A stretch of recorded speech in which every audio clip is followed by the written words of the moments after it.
Assalamualaikum warahmatullahi ta'ala wabarakatuh. Nama saya Mari Ulfa, NIM 501190230, Fakultas Ekonomi dan Bisnis Islam, Prodi Ekonomi Syariah. Dalam video kali ini saya akan menjawab pertanyaan yang diberikan oleh dosen saya yang bernama Pak Z Haryanto selaku dosen pengantar manajemen. Beliau memberikan 3 pertanyaan. Langsung saja ke pertanyaan yang pertama, yaitu apa yang saudara ketahui tentang manajemen dan apa arti pentingnya mempelajari manajemen bagi mahasiswa? Jelaskan. Manajemen adalah ilmu tentang bagaimana mengatur atau mengelola suatu untuk mencapai tujuan atau target yang sudah direncanakan sebelumnya melalui orang lain atau dilakukan oleh seseorang. Segala sesuatu tentu saja membutuhkan pengelolaan agar bisa tertata secara baik. Tanpa pengelolaan atau pengaturan akan sangat sulit untuk mencapai target yang ingin dicapai. Maka dari itu, manajemen sangat penting. Seperti contohnya, sebuah perusahaan atau bisnis membutuhkan seseorang untuk memimpin dan bertanggung jawab dalam mengontrol dan dengan benar dan mengatur para pekerja agar segala yang dikerjakan bisa mencapai tujuan bersama perusahaan. Itulah yang disebut dengan manajemen menurut saya. Arti penting manajemen bagi mahasiswa. Kita dapat mengetahui lebih baik menangani strategis pesaing sehingga kita dengan mudah menghadapinya.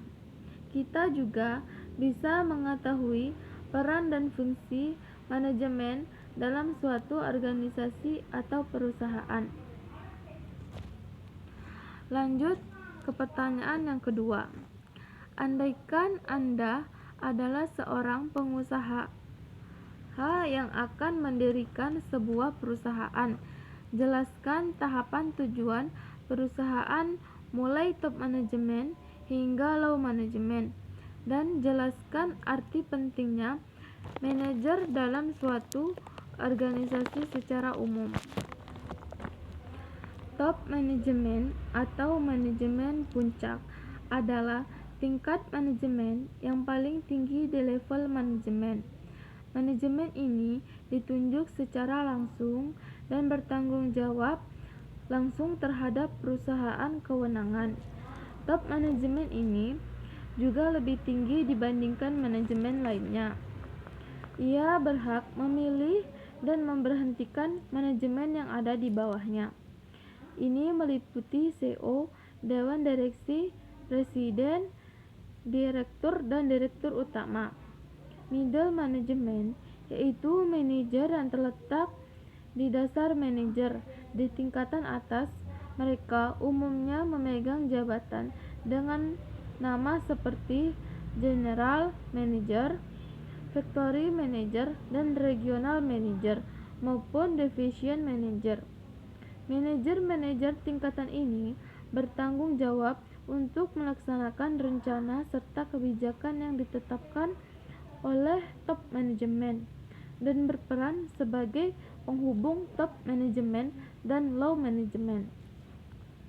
Low manajemen level manajemen yang mengontrol operasional harian organisasi dan melaksanakan peranan yang dibuat middle management. Keputusan yang dibuat low management bersifat sementara.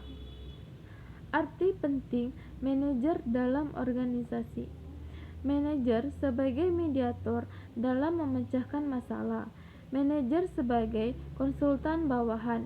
Manajer sebagai motivator terhadap organisasinya. Manajer punya peran penting dalam mengambil keputusan. Lanjut ke pertanyaan yang ketiga.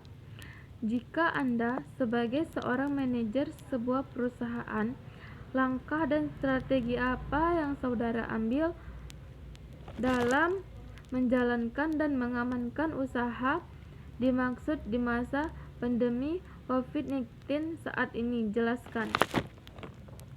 Seperti yang kita ketahui dan tidak dapat kita pungkiri, dampak dari COVID-19 ini, corona, salah satu yang terkena dampak virus corona ini yaitu sektor ekonomi. Banyak perusahaan-perusahaan yang tidak bisa menjalankan usahanya seperti biasa, sehingga perusahaan mengalami penurunan pendapatan. Bahkan tidak ada pendapatan sama sekali. Dengan menurunnya pendapatan membuat perusahaan harus berpikir agar perusahaan dapat bertahan dalam kondisi ini dengan cara menerapkan sistem bekerja dari rumah, PHK massal, memotong upah pekerja, dan menunda pembayaran upah pekerja. Keputusan ini sangatlah berisiko karena dapat melanggar ketentuan hukum yang ada. Sebaiknya pelaku usaha harus tetap tenang saat menghadapi COVID-19 ini, sehingga pelaku usaha dapat mengambil keputusan yang tepat. Selain itu, pelaku usaha harus berpikir lagi, lebih kreatif, dengan begitu dapat mengambil keputusan yang bijak. Dan strategi yang dapat dilakukan perusahaan dalam menghadapi COVID-19 ini, yang pertama, jujur dan transparan.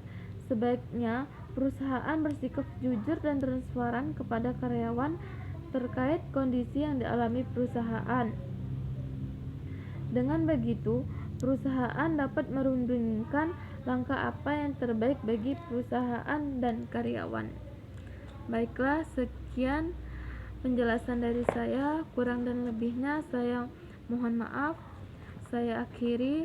Wassalamualaikum warahmatullahi wabarakatuh.